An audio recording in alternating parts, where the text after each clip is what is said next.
जी अस्सलाम वालेकुम। बेटा आज डे 4 और डे 4 के अंदर सेक्शन जो कि है letter writing, report writing and memo writing. मैं एक चीज़ आपको सबसे पहले बताता चलूँ जो बड़ी इंपॉर्टेंट है, समझने वाली है कि जो स्टूडेंट कहते हैं ना कि लेटर राइटिंग आने के चांसेस ज़्यादा हैं, वो सही कहते हैं। लेकिन जो स्टूडेंट ये कहते हैं या जो टीचर्स ये कहते हैं कि मेमो राइटिंग आने के चांसेस ना होने के बराबर हैं, कोई बात नहीं, छोड़ भी दो, कोई बात नहीं। और रिपोर्ट राइटिंग के बारे में कहते हैं कोई बात नहीं, वो गलत कहते हैं, वो काम नहीं होना चाहिए। देखें, हमेशा एक बात याद रखें, क्योंकि हमारे अंदर आदतें डेवलप्ड हैं इंटरमीडिएट वाली, जिसके अंदर आदत ये डेवलप की गई कि ये कहा गया कि कोई बात नहीं, ये चीज़ भी छोड़ दो, इतनी इंपॉर्टेंट नहीं है, जो ਵੱਡੇ ਹੋਵੋਗੇ तो पढ़ लेना।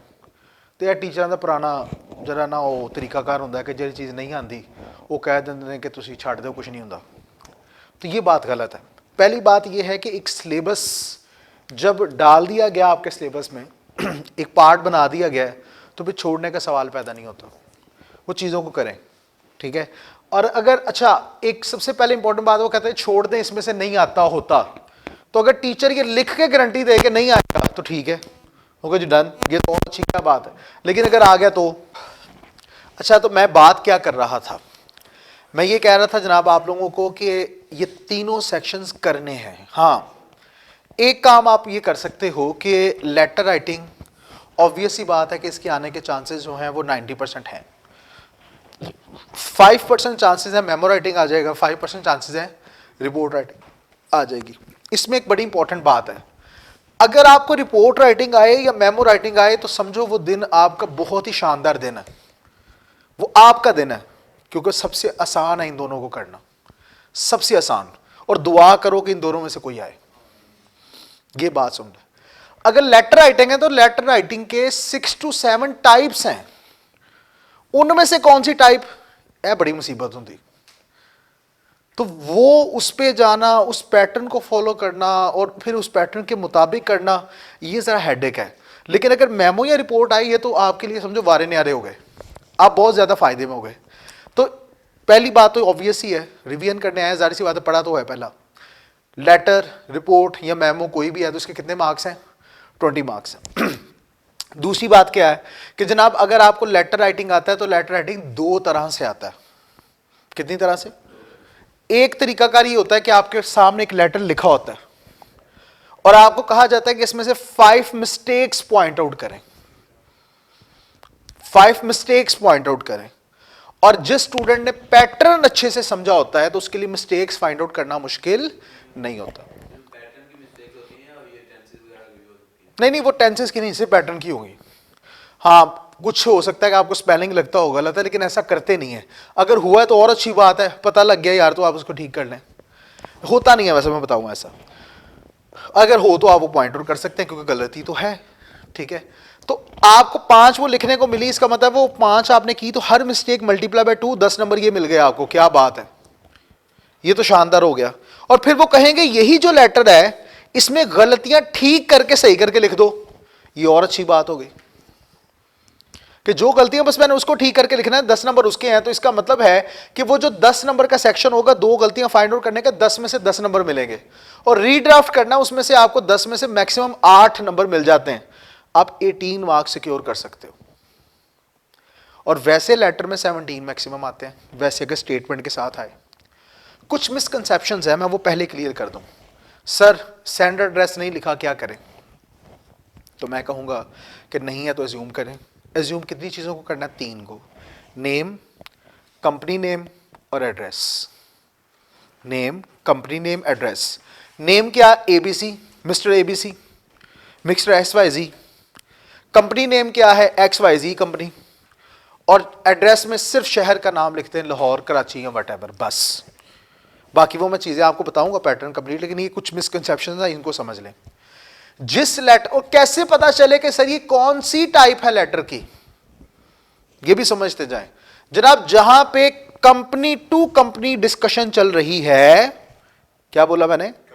कंपनी टू कंपनी डिस्कशन चल रही है, वो बिजनेस लेटर है। उसका पैटर्न कौन सा फॉलो होगा? बिजनेस लेटर का। एक कंपनी दूसरी कंपनी से बात कर रही है तो पैटर्न कौन सा फॉलो होगा? बिजनेस लेटर का। ये बात याद रहेगी। जहां पर, अब आगे जरा चलें, जहां पे दोस्त से बात चल रही है, रिश्तेदार से बात चल रही है, पापा से, मामा से, चाची से, फूफी से, वट जिससे, वो सोशल लेटर है। वो क्या है? Social letter. आपने किसी से पूछा जनाब मैंने आपको सीवी दी थी, मैंने आपसे एक चीज मांगी है, मुझे 10 पंखे चाहिए, मुझे बताएं, तो उसके लिए हम यूज करते हैं इंक्वायरी लेटर। क्या यूज करते हैं? और इंक्वायरी का पैटर्न होता है। इसी तरह अखबार में कोई चीज लिखनी है, अखबार के एडिटर को लिखना है या हुकूमत को लिखना है। हुकूमत में कौन कौन आ जाता है? ट्रैफिक पुलिस आ जाती है, LWMC के बंदे आ जाते हैं, ठीक है, मेयर आ जाता है, जिसका हुकूमत से किसी ना किसी तरह ताल्लुक है, फूड इंस्पेक्टर आ जाता है, वो सारा लेटर टू गवर्नमेंट, और अगर अखबार वाला तो लेटर टू एडिटर। याद रहेगी बात। और अगर एक ही लेटर है और आपने बहुत सौ को लिखना है, एक ही लेटर है और बहुत सौ को लिखना है, तो उसे क्या कहते हैं? सर्कुलर्स। क्या कहते हैं? सर्कुलर्स। याद रहेगी बात। क्लियर है? इसमें कोई प्रॉब्लम? बस लेटर को देखते ही पता चल जाता है ये लेटर कौन सा है। और कई दफा तो ऐसा होता है कि जिसमें कहा जाता है कि सेमी ऑफिशियल लेटर लिखें। क्या लिखें? Semi official. तो उसमें सेमी ऑफिशियल का पैटर्न यूज कर लेते हैं हम लोग। सिंपल की बात है। क्लियर है? तो लेटर राइटिंग से मुतालिक ये कुछ बेसिक चीजें थी, इनको अपने माइंड में रखना आपके लिए जरूरी है। फिर कहीं से कोई भी लेटर आए आप उसको परेशान नहीं होगे, क्योंकि मैक्सिमम बच्चे यही कह रहे होते हैं सर ये क्या करना है, सर ये कौन सा लेटर है, कौन सी टाइप ऑफ लेटर है। अगर ये बात आपको समझ आ गई तो फिर कहीं से कोई भी टाइप ऑफ लेटर आएगी आप उसे सॉल्व कर लेंगे। ठीक है, अब मैं आता हूं जरा बात की तरफ और आपको समझाता हूं जी। अच्छा जी, अब जरा बात को समझते हैं। कुछ अहम बातें हैं जिनको समझना पहले बहुत ज्यादा जरूरी है, मैं वो आपके सामने पहले रखूं और फिर उसके बाद मैं आगे लेके चलूंगा।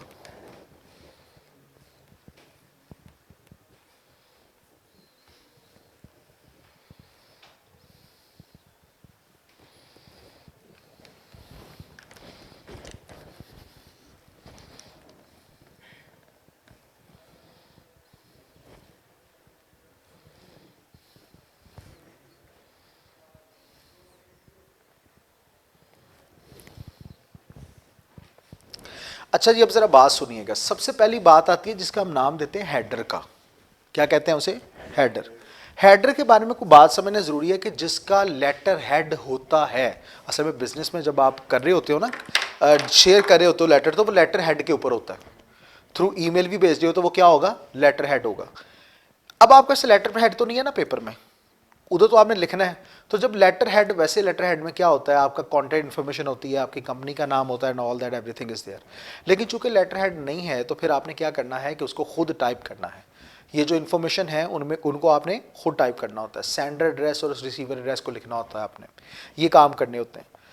वो कैसे लिखने हैं बताता हूँ, लेकिन अभी बस हेडर के ऊपर ये बात याद रखिएगा कि हेडर की जगह पे आपने क्या लिखना होगा? सेंडर और रिसीवर एड्रेस। और सेंडर और रिसीवर एड्रेस हमेशा कहाँ आता है? आपकी लेफ्ट साइड पे, आपकी लेफ्ट साइड पे हमेशा याद रखना है, राइट नहीं बल्कि किधर? लेफ्ट साइड पे। ये बात तो समझने के बाद आगे बढ़ते हैं।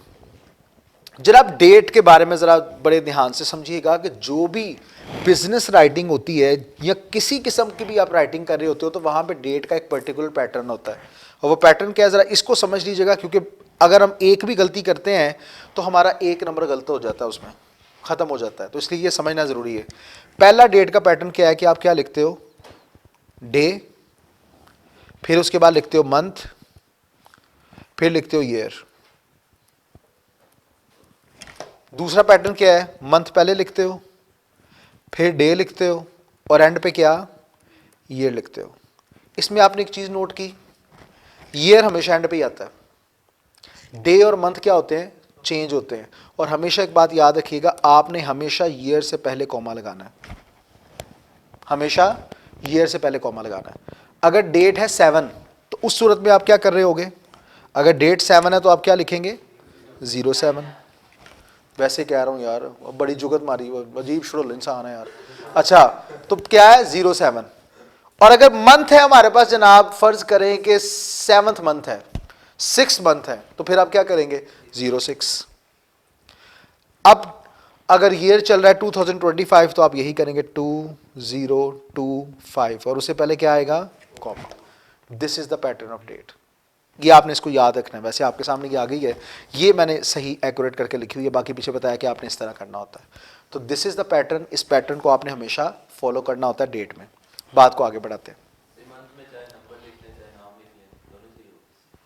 हाँ वेरी गुड, बहुत अच्छा सवाल किया।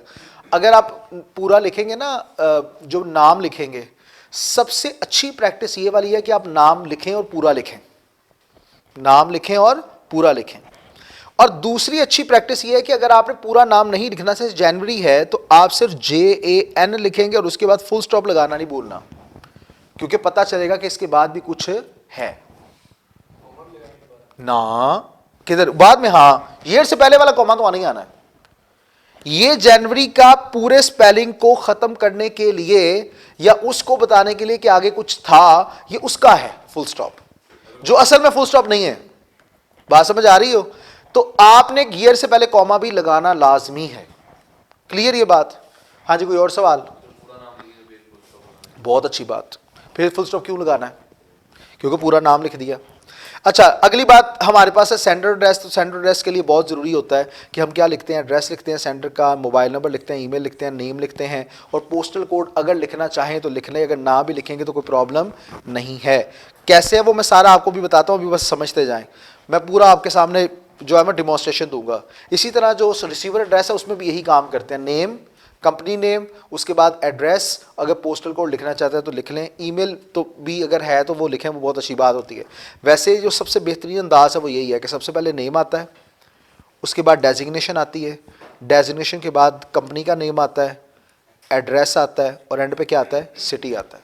ये सबसे बेहतरीन अप्रोच है क्या लिखने की, सेंडर और रिसीवर एड्रेस लिखने की, सेंडर और रिसीवर एड्रेस लिखने की। हाँ, अगर सेंडर एड्रेस आप लिख रहे हैं कि भेजने वाला कौन है और इसमें आप ईमेल भी ऐड करते हो तो ये तो और अच्छा हो जाएगा। ईमेल भी अपनी ऐड करते हो तो ये और अच्छा हो जाएगा। लेकिन अगर ईमेल नहीं है तो कोई बात नहीं है, ईमेल भी नहीं है तो कोई बात नहीं, इसमें कोई प्रॉब्लम नहीं है। ये बात याद रहेगी, अंडरस्टैंड?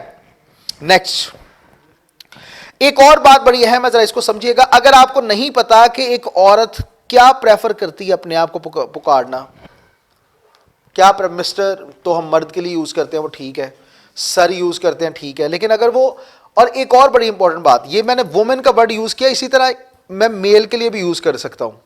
कोई कहता है जी मुझे सर कहें, कोई कहता है मुझे मिस्टर ना कहें। तो आप मर्द हो या औरत हो, अगर आपको किस नाम से पुकारे जाना, किस टाइटल से पुकारे जाना पसंद करते हैं, आपको नहीं पता या आप नहीं जानते, तो आप सिर्फ उनके नाम से पहले MS लिख सकते हो। क्या लिख सकते हो? MS, बस। बात भूलेगी तो नहीं, और उसके बाद फुल स्टॉप लगाना नहीं भूलना। हाँ ना, MS अब्दुल रहमान, ठीक है, इसका मतलब है मिसो, ठीक है, ये वर्ड एक होता है यहाँ पे, जिसका मतलब ये होता है कि जनाब वो जो भी है मर्द औरत है वो आप उसमें कवर कर सकते हैं। क्लियर है ये बात? इसी तरह जनाब सैल्यूटेशन, सलाम दुआ, ये जरा बड़ी इंपॉर्टेंट बात है, इसको समझिएगा। एक सैल्यूटेशन एक ग्रीटिंग से ज्यादा इंपॉर्टेंट होता है। सैल्यूटेशन ग्रीटिंग से ज्यादा, सलाम दुआ ग्रीटिंग से ज्यादा इंपॉर्टेंट होता है। ये आपकी रिस्पेक्ट की अलामत होता है, और ये सैल्यूटेशन जो आप चूज करते हो ये डिपेंड करता है कि आप उस शख्स को जिसे आप लिख रहे हो कितना अच्छा जानते हो या कितना नहीं जानते। अगर आप किसी को जानते हो तो आप उसे क्या बोलोगे, हेलो सर, ठीक है, हेलो बोल देंगे, ये वर्ड बोल देंगे, डियर कह लेंगे, इस तरह की बात। लेकिन अगर आप नहीं जानते तो उस वक्त क्या यूज़ करना है, ये भी बड़ा इंपॉर्टेंट होता है। तो आइए ज़रा बात करते हैं। अगर आप नहीं किसी को जानते तो आप किस नाम से पुकारेंगे, मिस्टर और MS। इसी तरह हम MS रिजवान अली भी कह सकते हैं। और याद रखें कि उसके बाद कॉलन का निशान लाजमी लगाना है। यार ज़रा, क्योंकि आप जानते हैं तो फिर MS क्यों लगाएंगे? हाँ लगाते हैं तो गलत नहीं है, लेकिन जाहिर सी बात है दूसरा शख्स आपसे पूछ सकता है कि यार आप तो मुझे जानते हो, तो फिर तो आप फॉर्मल या इनफॉर्मल वे यूज़ कर सकते हो, और आपको पता भी है मैं किस नाम से पुकारे जाना पसंद करता हूँ, ठीक है। तो आपने उसके बाद कॉलन या कॉमा, कॉलन या कॉमा, इन दोनों में से कोई एक चीज़, ये याद रखिएगा, कुछ और नहीं। जो कहते हैं कि लगाते ही कुछ नहीं है वो भी गलत है, एक नंबर कटेगा। ज़्यादा अच्छी अप्रोच ये है कि आप उसके बाद कॉलन लगाएं, आप उसके बाद कॉलन लगाएं, ये और अच्छी अप्रोच है। उसके बाद अगर आप नहीं जानते किसी के जेंडर का, जैसे मिसाल के तौर पे बहुत से शख्स हैं, मुकद्दस बंदे का नाम भी होता है, बुढ़ी का नाम भी होता है, ठीक है। इसी तरह ईमान, ये मर्द का नाम भी है और औरत का नाम भी है। इस तरह आप बहुत से नाम जानते भी होंगे। तो जब आपको नहीं पता कि वो उनका जेंडर क्या है और ये कंफर्म नहीं है आपको, तो फिर आप सिर्फ लिखे डियर और उसके बाद नाम लिख दें डियर। अगली बात, अगर आप नहीं जानते स्पेसिफिकली कि आप मुखातिब किससे हो, मैनेजर से, डायरेक्टर से, वट एवर, कौन है, मैडम है, यानी मर्द है, औरत है, वट एवर, तो नहीं पता, तो आप लिखेंगे to whom it may concern. और इसको लिखने का तरीका क्या क्या है, टू होम इट मे और फिर कंसर्न, और उसके बाद वही आप कॉलर लगाएंगे। दिस इज द वे कि जिस तरह से आप यूज कर सकते हैं। अब जरा बात को थोड़ा सा आगे लेके चलते हैं और चीज़ों को थोड़ा सा और समझते हैं, और मैं आप लोगों को बताऊं कि हम एंडिंग कैसे करेंगे और एंडिंग के तौर पे कैसे चलेंगे। जनाब, एंडिंग के बारे में कॉम्प्लीमेंट्री क्लोज, इसको समझना बहुत ज़रूरी है। ये पॉइंट अगर ये समझ आएगा तो अच्छे अंदाज से हम लेटर करें, क्योंकि एक भी गलती होती है तो एक नंबर तो जाता है। तो इसके लिए ज़रा समझना ज़रूरी है। जनाब, कॉमन क्लॉजेस जो हम यूज़ करते हैं फॉर्मल इनफॉर्मल के लिए, तो याद रखें, अगर इनफॉर्मल सैल्यूटेशन आपने यूज़ किया, यानी डियर सर, डियर मैडम लिखा, या आपने इनफॉर्मल वे में डियर मुकद्दस रहमान या डियर वर्ड वट एवर जो भी लिखा, तो उस सूरत में आपने क्या लिखना है, योर्स फेथफुली। एक चीज़ मैंने जानबूझ के गलत किया जो स्टूडेंट कर रहे होते हैं कि आप फेथफुली का एफ छोटा लिख रहे होते हो। कभी भी एफ छोटा नहीं लिखना, बड़ा लिखना है। सिंसियरली है तो उसका एस छोटा नहीं लिखना, क्या करना है, बड़ा लिखना है। ये मैंने जानबूझ के इसलिए किया है कि जब मैं आपके सामने सही करूंगा तो ये चीज़ अब आपके माइंड से निकलेगी नहीं। साइकोलॉजी होती है ये। हाँ, वेरी गुड, उसका भी ये बड़ा आता है।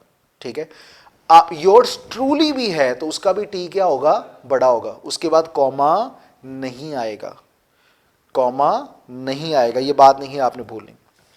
अगली बात, अगर आप फॉर्मल सैल्यूटेशन आपने यूज किया, mister Ali, respected sir, MS Areeba, तो आपने क्या लिखना है, योर्स सिंसियरली। एक और बात, सब मेरे ख्याल से योर्स ऐसे होता है, ऐसे ही है ना, Y O U R apostrophe S, ऐसे नहीं होता।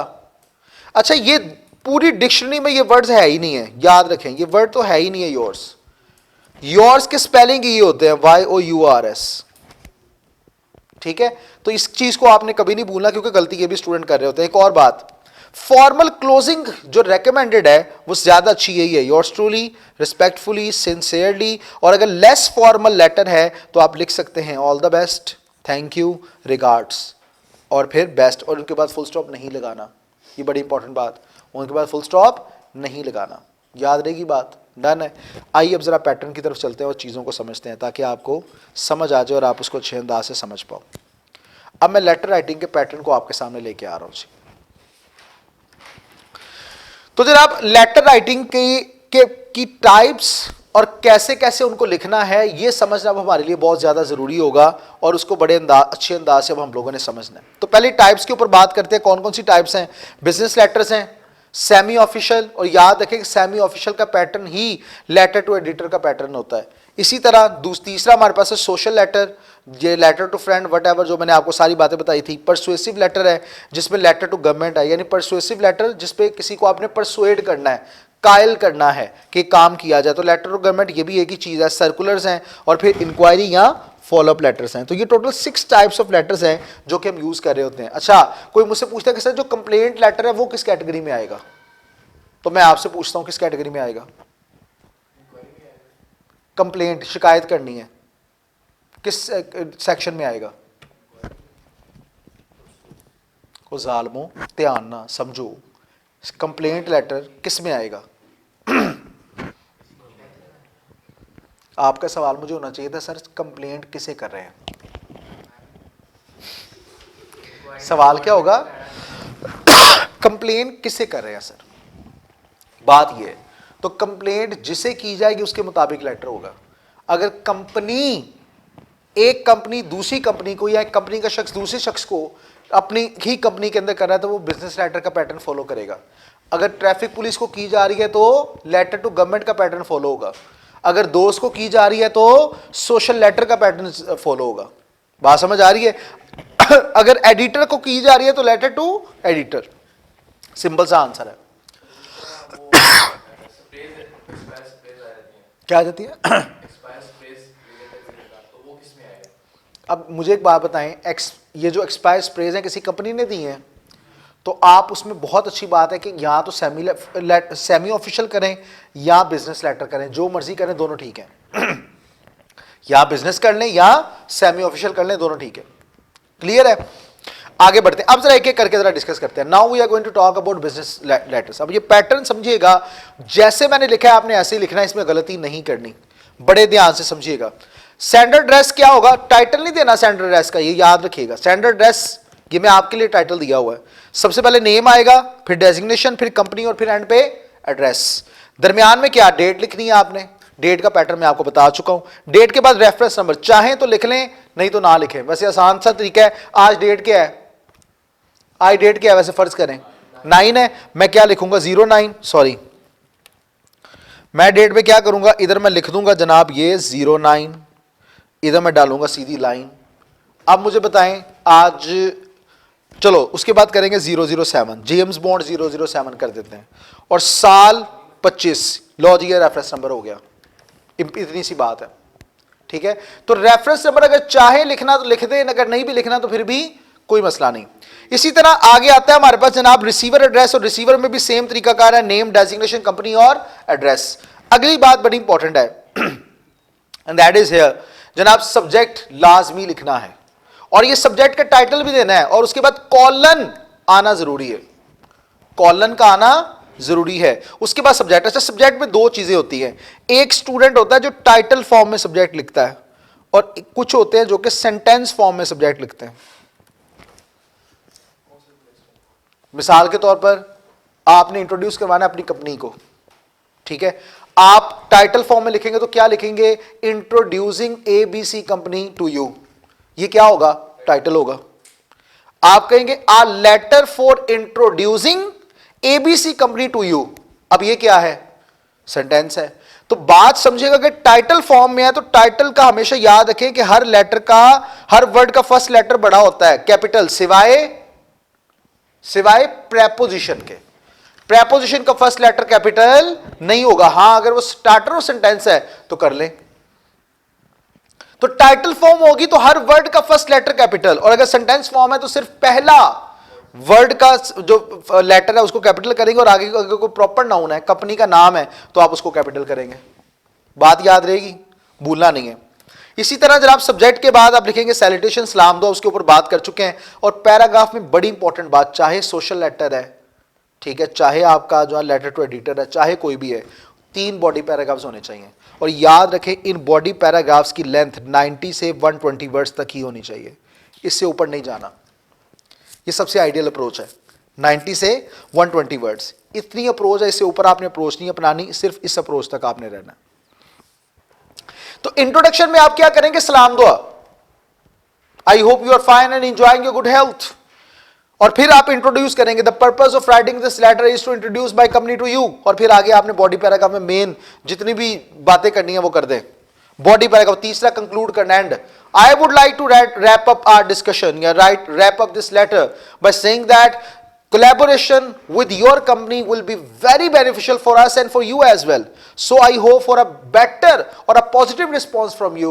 Thank you very much. Your regards. ठीक है, तो ये सैल्यूटेशन होगा। और इसी तरह क्लोज बता चुका हूं, क्लोज के बाद सिग्नेचर। सिग्नेचर में हमेशा याद रखेगा नाम है रिजवान अली। क्या नाम है, रिजवान अली। तो आप सिग्नेचर में सिर्फ लिखेंगे रिजवान, सिर्फ रिजवान, और फिर उस रिजवान को आप करेंगे कंट्रोल प्लस बी बोल्ड, और फिर उसी को ही आप करेंगे कंट्रोल प्लस आई इटैलिक। ये होगा सिग्नेचर। कंट्रोल बी बोल्ड हो जाएगा, कंट्रोल आई इटैलिक, ये सिग्नेचर हो गया जनाब। और फिर नीचे पूरा नाम आपका आएगा जो क्या है, रिजवान अली, और एंड पे आप अपनी डेजिग्नेशन लिख देंगे। That's all. ये बिजनेस लेटर का पैटर्न था। क्लियर? अच्छा, आगे बढ़े। बाकी नोट्स में आपके साथ शेयर करूंगा जिसमें मैंने लेटर्स लिखे हुए हैं, मुख्तलिफ लेटर्स लिखे हुए हैं, तो आप उसको देख सकते हैं। क्या इसकी पीडीएफ मिल जाएगी? मुझे व्हाट्सएप कर दीजिएगा, मिल जाएगी, कोई मसला ही नहीं।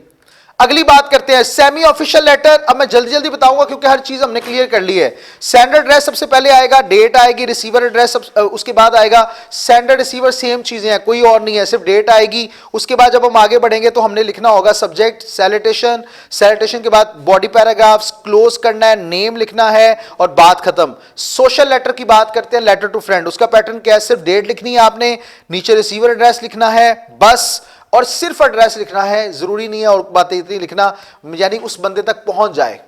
बात यह है कि ये पोस्ट ऑफिस वाले बंदे के लिए है कि उस बंदे के पास बस बात पहुंच जाए कि मैं किसके पास उसने लेटर भेजना है। और अगली बात, आपने सब्जेक्ट नहीं लिखना सोशल लेटर में, याद रखना सब्जेक्ट नहीं लिखना। सैल्यूटेशन देंगे, बॉडी पैराग्राफ्स 3 ही रहेंगे, क्लोज करना है, फिर अपना नाम लिखना है, बात खत्म। ठीक है। फिर नेक्स्ट पैटर्न है हमारे पास, दैट इज परसुएसिव या लेटर टू गवर्नमेंट। उस सूरत में आपने क्या करना होगा, डेट सबसे पहले लिखनी है, रिसीवर एड्रेस आएगा, रिसीवर एड्रेस के बाद आपने एड्रेस ही लिखना है और फिर सब्जेक्ट, बहुत जरूरी है कि सब्जेक्ट को आप फॉलो करें। सैल्यूटेशन दें, सैल्यूटेशन के बाद 3 बॉडी पैराग्राफ्स हैं, उसके बाद क्लोज है और क्लोज के बाद आपका नेम आएगा और नाम के बाद आप अपनी डेजिग्नेशन चाहें तो लिख दें, ना भी लिखें तो मसला नहीं है। हाँ, अगर फर्ज करें लेटर टू गवर्नमेंट है और आप एक एरिया के अंदर आने वाली प्रॉब्लम के ऊपर बात लिख रहे हैं तो आप उसमें क्या लिखेंगे, आ सिटीजन। क्या लिखेंगे, आ सिटीजन, ये आपकी डेजिग्नेशन होगी, या आ सोशल वर्कर, ये आपकी डेजिग्नेशन होगी। सर्कुलर्स की बात करते हैं, इसमें मैंने गलती जानबूझ के की है ताकि आपको समझ आए। डेट है, रेफरेंस नंबर है, अगर चाहे लिखना लिखना, नहीं तो रेफरेंस नंबर ना भी लिखे कोई प्रॉब्लम नहीं। रिसीवर में आपने क्या करना है, ऑल एम्प्लॉयज, कुछ गलती की है मैंने इसमें, एम्प्लॉयज का ए, हाँ ई बड़ा, और फाइनेंस डिवीजन है तो डिवीजन का डी बड़ा, रीजन का आर बड़ा। ये हर जगह पे ऐसे ही फॉलो करना है आपने। 2 वर्ड्स हैं तो हर एक का लेटर इसी तरह आपने लिखना है। अगर एड्रेस लिखना है, मिसाल के तौर पर एड्रेस है आपका गार्डन टाउन है, मैं कहता हूं जी Aibak road, garden town, Lahore, तो एबक का ए बड़ा, गार्डन टाउन अगर उसी लाइन में तो कॉमा आएगा दरमियान में, गार्डन टाउन, गार्डन का जी बड़ा, टाउन का टी बड़ा, फिर नीचे वाली लाइन में आएगा लाहौर और उसके बाद ना फुल स्टॉप ना कुछ और। ये बात याद रखनी है। आगे आ जाओ, क्योंकि वो एक लाइन में आप 2 चीजों को लिख रहे हो, समझ आ रही कि नहीं, तो इसलिए कॉमा लगाना है। तो कॉमा का मकसद क्या होता है, एक को दूसरे से डिफरेंशिएट करना। अच्छा, सब्जेक्ट, सैल्यूटेशन, उसके बाद 3 पैराग्राफ्स आएंगे, क्लोज आपने करना है, सिग्नेचर आप लाजमी करें और एंड पे अपना नाम लिखें। और अगर डेजिग्नेशन भी लिख दें तो बहुत अच्छी बात है क्योंकि सर्कुलर है तो उसमें बहुत अच्छा हो जाएगा। फिर उसके बाद इंक्वायरी लेटर्स हैं जिनको आप फॉलोअप लेटर्स का नाम भी देते हैं, तो आइए इसके ऊपर बात कर लेते हैं। वो सिंपल है, डेट लिखनी है, रिसीवर एड्रेस है, वही बात आपने रिसीवर एड्रेस में लिख देना, आपने क्या इंक्वायरी है, सब्जेक्ट है, सैल्यूटेशन है, बॉडी पैराग्राफ्स हैं, क्लोज है, क्लोज के बाद सिग्नेचर है, सिग्नेचर के बाद आपका नाम होगा और बात खत्म। तो जनाब these are the pattern of letters. अब इसके अंदर जो डेमो लेक्चर्स हैं, जो मैंने लेटर्स लिखे हुए हैं, वो सारे नोट्स में आपको शेयर कर दूंगा, आप उनको देख भी सकते हैं। ठीक है, आइए डायरेक्ट चलते हैं मेमो राइटिंग की तरफ क्योंकि टाइम हमारे पास कम है और मुकाबला सख्त है। पहले 15.5 मिनट जरे ना उत्ते थले हो गए सन, कोई बात नहीं, ज़िंदगी के नशेबो फराज में ऐसे लम्हात भी आते हैं तो कोई मसला नहीं है इसमें, दुनिया ही ऐसी है। अच्छा, मैं क्यों कह रहा था, मैंने ये जो बात कही थी और मैंने कहा था कि जनाब दुआ करो कि तुहानू मेमो आए, दुआ करो तुहानू रिपोर्ट आए, और ये बात पे मैं अभी भी कायम हूं क्योंकि इसका पैटर्न इतना आसान है, इतना आसान है कि मैं क्या बताऊं। ये पैटर्न है जी टोटल। और मेमो के लिए कुछ इंपॉर्टेंट बातें जो आपने जेहन में रखनी है। पहली बात ये कि मेमो हमेशा 1 पैराग्राफ ओनली होता है। बॉडी पैराग्राफ में क्या करना है, सिर्फ 1 पैराग्राफ लिखना है आपने, 1 पैराग्राफ ओनली, ये बात नहीं भूलनी है आपने। सबसे पहले आपने डेट लिखनी है, वर्ड्स वही 80, 100, 120, इतना ही। 2 सीसी, अगर सीसी बोला है तो, सीसी क्या मतलब होता है जनाब, कार्बन कॉपी, यहां आप किसको इसके साथ और अटैच करना चाहते हैं कि उसे भी पता चले, तो सीसी अगर लिखा हुआ है तो लिखें, वरना उसे लिखने की जरूरत नहीं है, यह आपने याद रखना है। तो सीसी ऑप्शनल है, फ्रॉम नाम लिख देना पूरा। अच्छा, एक और बड़ी इंपॉर्टेंट बात, रेहान सर्वर द मैनेजर है, अगर मैनेजर है किसी कंपनी के तो आपने साथ ही कॉमा लगा के लिख देना है क्या, द मैनेजर। ज्यादा अच्छा और ज्यादा अप्रोप्रिएट मेथड ये है कि आप नीचे लिख लें ताकि कॉमा लगाने की भी जरूरत ना पड़े आपको, उसी के नीचे रेहान सर्वर के। अब ये जहाजिब साहब कौन है, मैं कहता हूं जी हेड ऑफ एसबीआई हैं, तो मैं नीचे लिख दूंगा मैं क्या, हेड ऑफ एसबीआई, बात खत्म। फिर लिखना है और सब्जेक्ट के बाद जो आपने बात करनी है वो करें। कोई इस्लाम सलूम लेने की जरूरत नहीं है इधर, क्योंकि डायरेक्ट आपने मुद्दे पे आना है, बात करनी है और बात खत्म होना। एंड पे सिर्फ रिगार्ड्स लिखना है और कुछ लिखने की जरूरत नहीं है बाद में। क्या साथ ही लिख दो या नीचे भी लिख सकते हो, दोनों ऑप्शन ठीक है। नीचे भी लिख सकते हो और साथ भी लिख सकते हो, everything is right for you. और कुछ डन है। लो जी, ये मेमो है टोटल, लिखना बस आना चाहिए, बाकी से पढ़ लीजिएगा, पता लग जाएगा आपको। आइए अब रिपोर्ट राइटिंग की तरफ चलते हैं और रिपोर्ट राइटिंग के मामले को कवर करते हैं। अच्छा जनाब, रिपोर्ट राइटिंग के लिए ना सबसे पहले कुछ बातें जो समझनी पड़ेंगी आपको। पहली बात है कि क्या क्या चीजें हैं जो होती हैं रिपोर्ट में और आप नहीं लिखोगे। पहली बात तो यह है कि जनाब टाइटल पेज होता है रिपोर्ट में, लेकिन आपके पास तो नहीं होगा, इसलिए आप नहीं लिखेंगे। टेबल ऑफ कंटेंट्स, रिपोर्ट बहुत बड़ी हो तो टेबल ऑफ कंटेंट होता है, इस पेज इस पेज पे ये आपके लिए नहीं है, आप नहीं लिखेंगे।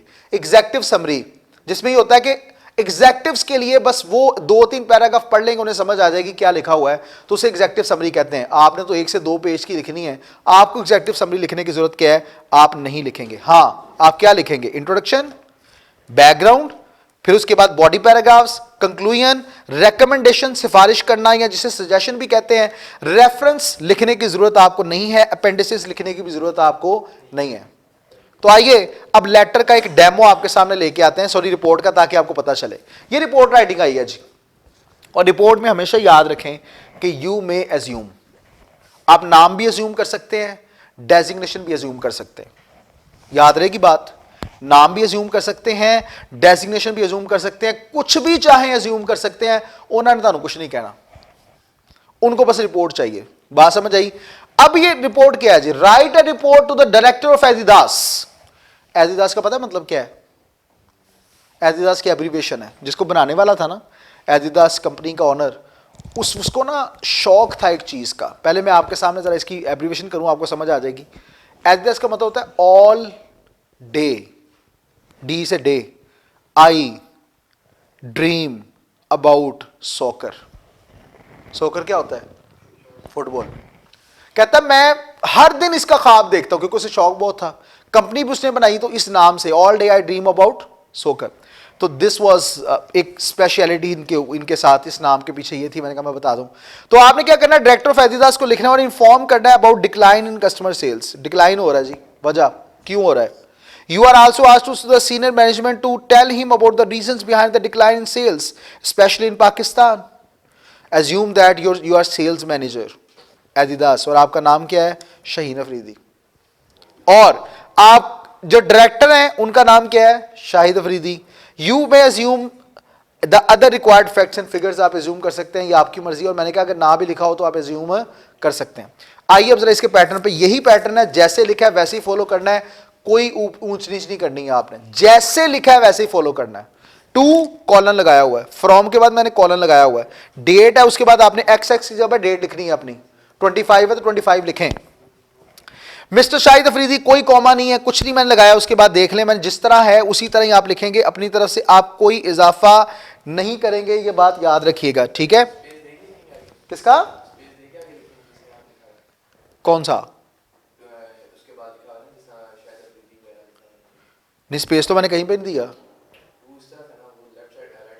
नहीं, सिर्फ एंटर दबाएं आप, कोई मसला नहीं है, एंटर दबा के लिखते। फिर उसके बाद जनाब अगला क्या है, 20 मार्च, जो भी 25 है वे फ्रॉम है, और वैसे ही जैसे लिखा हुआ है आपने उसको ही वैसे ही लिख देना, कोई इसमें चेंज नहीं करना। मैं फिर बता रहा हूं, कोई एफिशिएंट बनने की जरूरत नहीं है, जैसे लिखा हुआ है वैसे ही आपने लिखना है, कोई चेंज उसमें नहीं करना। क्लियर? आगे बढ़ते हैं। अब जनाब सबसे पहले आपने क्या करना है, subject, a detailed report on. अब ये देखिए मैंने सेंटेंस फॉर्म में लिखी है, तो मैंने देख लें क्या किया है। अब इसमें टाइटल था सेल्स ऑफ एडिडास, ठीक है, ये मैंने उसको बड़ा किया और फिर पाकिस्तान को बड़ा कर दिया, जैसे वो प्रोमिनेंट चीज होगी। रिस्पेक्टेड सर, ऐसे ही लिखना है, और सबसे पहले नीचे आपने टाइटल देना है, हेडिंग देनी है इंट्रोडक्शन की, और उसमें लिखना है ऑन 2 मार्च या वट एवर द डे 2025 मुझे ये टास्क दिया गया एडिडास के अपर मैनेजमेंट की तरफ से कि मैं कंपोज करूँ एक कॉम्प्रिहेंसिव रिपोर्ट उस प्रॉब्लम पर कि जिसमें रिडक्शन इन सेल्स कंज्यूमर है। For the sake of discovering the truth behind this I have endeavour to discover a plausible explanation. आपने इंट्रोडक्शन दिया कि मुझे ये कहा गया था, मैंने ये किया, अब मैं ये काम कर रहा हूँ, ये इंट्रोडक्शन होता है।